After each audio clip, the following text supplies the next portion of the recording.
गणनायकाय गणदैवताय गणाध्यक्षाय धीमहि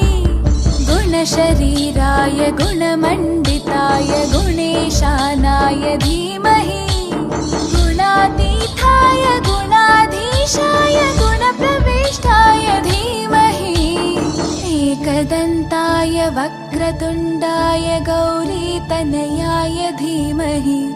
गजेशानाय भार